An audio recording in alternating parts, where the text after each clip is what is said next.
रमन राघव दिन में बिल्कुल एक आम सिंपल सा देहाती सा एक आम सा शख्स नजर आता, बड़ा सीधा साधा सा। लेकिन रात होते ही ये दरिंदा बन जाता था।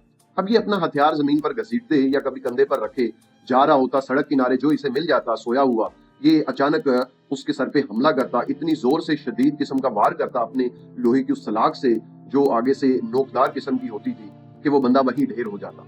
बाज दफा तो ये लोगों को मारकर उन्हीं खून आलूद हाथों को उसी की लाश से साफ करता कपड़ों से, और उसका बचा हुआ खाना खाकर वहां से फरार हो जाता सुकून आराम से। इसकी दरिंदगी की हद चेक करें कि एक दफा ये खातून की झोंपड़ी में घुसता है, उसे जान से मारता है और उसकी लाश के साथ, डेड बॉडी के साथ ये बदफेली करता है और फिर खाना खाता है और उसकी झोंपड़ी से चला जाता। इसी तरह एक वाकया और इसके बारे में मशहूर है कि एक औरत का मंगलसूत्र इसे पसंद आ गया।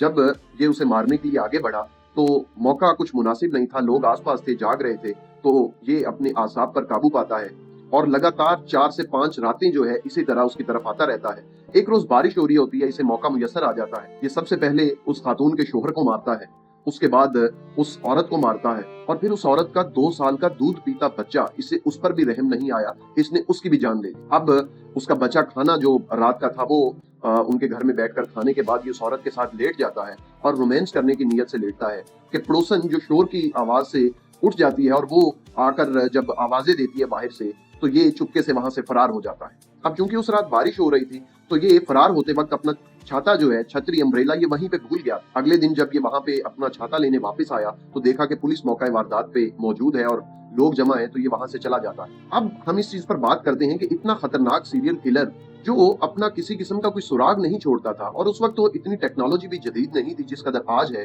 तो फिर पुलिस ने उस दौर में इसे फिर गिरफ्तार कैसे किया, पकड़ा कैसे? तो ये 27 अगस्त 1968 1968 की बात है। ये डोंगरी में जा रहा था। उसी डोंगरी का एक सब इंस्पेक्टर निहाल, वो गश्त पर था मामूल के मुताबिक। अब वो इसके ऊपर जब सब इंस्पेक्टर निहाल की नजर पड़ती है तो वो इसके आओ भाव देखता है जो उसे कुछ मशकूक लगते हैं। यानी वही बड़े बड़े साइज के जूते जो गंदे थे बारिश की वजह से, जो इसके कपड़े थे वो भी गीले थे। अब वो निहाल जरा डाउटफुल होता है कि बारिश तो मल्लाद में हुई थी कल, और इसकी सूरत हाल जो है वो डोंगरी में तो बारिश हुई नहीं थी, लेकिन ये बारिश में भीगी हुई लग रही है।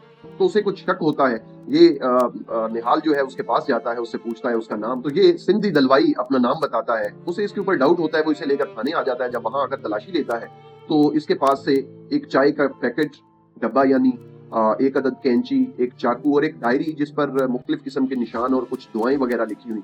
अब पुलिस इसके ऊपर जब सख्ती करती है, इसे मनवाने की कोशिश करती है, तो ये कुछ भी नहीं मानता। तो पुलिस एट द एंड इसके फिंगरप्रिंट्स जो है वो मैच करने की कोशिश करती है, जो कि मैच हो जाते हैं और पुलिस को 100% यकीन हो जाता है कि यही रमन राघव है। लेकिन यहाँ पुलिस के लिए प्रॉब्लम ये होती है कि ये जब तक अपने मुंह से खुद तस्लीम नहीं कर लेता, पुलिस इस केस को आगे बढ़ा नहीं सकती थी। उसकी वजह यह है कि पुलिस के पास अब तक भी कोई ठोस एविडेंस था नहीं सिवाय फिंगरप्रिंट्स के। जब पुलिस अपनी मार धाड़ कर करके, इसे टॉर्चर कर करके थक जाती है, तो फिर एक कांस्टेबल अजराह मजाक जो है वो इससे पूछ लेता है, अरे भाई तुम्हें चाहिए क्या, क्यों हमारी जान का अजाब बने हुए हो?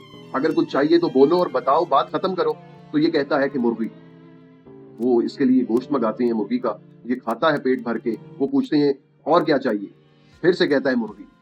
वो और मंगवा कर देते हैं, और क्या चाहिए, तवाइफ। खैर इन सब के बाद वो पुलिस को अपने तमाम तर कारनामों के बारे में बड़े फख्र से बताता है, अपने उन औजार के बारे में भी जिससे इसने इतने सारे मर्डर्स किए होते हैं। और पुलिस तमाम तर एविडेंस कलेक्ट करके इसे जब अदालत के रूबरू पेश करती है तो जज के सामने भी ये यही बात करता है कि हाँ, ये सारे के सारे कत्ल जो है ये मैंने ही किए और मैंने कुछ गलत नहीं किया। मैं तो भगवान का कासिद हूँ, मैसेंजर हूँ, सजा देने के लिए आया था। जिस बंदे को वो सजा देने को कहता था मैं दे देता था। तो अदालत इसे सजाए मौत की, फांसी की सजा सुना देती। लेकिन बाद में जब जेल में जाकर इसका मुआयना किया जाता है तो ये ज़हनी तौर पर इसका तवाज़ुन ठीक नहीं होता, कोई इसे खास किस्म की बीमारी होती है, इसे पागल डिक्लेयर कर दिया जाता है और इस सजाए मौत वाली सजा को बदल कर इसे उम्र कैद की सजा सुना दी जाती है। ये इसी तरह ही 1985 में गुर्दों के फेल होने से जो है वो जेल में ही अपनी जिंदगी की आखिरी सांसें पूरी करके इस दुनिया से रुखसत हो जाता है। लेकिन हैरत अंगेज तौर पर किसी एक कत्ल के करने पर भी इसे कोई अफसोस, कोई पछतावा बिल्कुल भी नहीं था। इसके चेहरे पर हमेशा बिल्कुल सुकून और तसल्ली होती। कहती हैं कि मुंबई शहर ने उसके बाद भी 1968 के बाद भी बड़ा मुश्किल दौर देखा है, लेकिन इस किस्म का दरिंदा जो है वो उसके बाद कभी नहीं देखा।